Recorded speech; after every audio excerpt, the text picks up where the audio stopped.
每年元旦，我一定帶住兒孫去柴灣佛教墳場。就算近年行動唔方便，都叫長孫代跪，長子獻祭品。每年呢個時候，一大班記者都會去我屋企門口，或者喺墳場周圍等，因為淨係呢個時候，我嘅第三代先會全部出現。就算月明已經過身咗35年，我一直冇再娶，對月明嘅感情始終冇變。佢1990年元旦過身，就喺前一晚，我仲帶住月明去參加香港君悅酒店搞嘅迎新晚會。原本一切都好順利，新年都應該喜慶熱鬧。點知第二日下晝，月明喺屋企突然心臟病發，俾人發現送咗去醫院之後救唔返，過咗身，享年先至58歲。一時間，大家對莊月明嘅死因眾說紛紜，尤其係我個仔李澤楷，阿媽過身之後直接離開屋企搬去酒店住，令到外界更加多疑。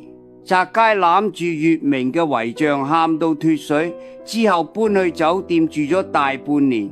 有人話佢同我鬥氣，話佢知內幕根本係亂講，佢只係頂唔順突然冇咗阿媽啫。月明以前成日偷偷塞零用錢俾佢，仲幫佢隱瞞想學電腦嘅事，兩母子好得好似朋友咁。而家佢每年元旦都仲會嚟，戴住墨鏡企喺後邊，我知佢對阿媽嘅感情一直冇變。多年嚟，關於月明嘅死，一直有各式各樣嘅小道消息，但好多都係無中生有。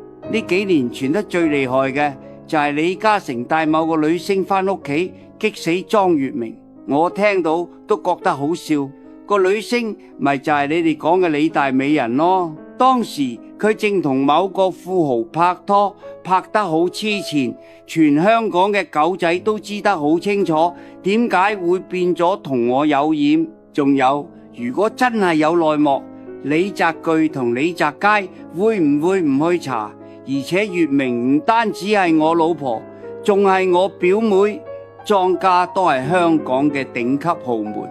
如果真係有咩內幕，佢哋肯定都會查到尾。講白咗，所謂嘅內幕好多都係人諗出嚟嘅啫，所以呢件事根本冇可能。仲有，我一直好在乎自己嘅名聲，多年嚟都冇咩緋聞，亦都冇可能做呢啲事。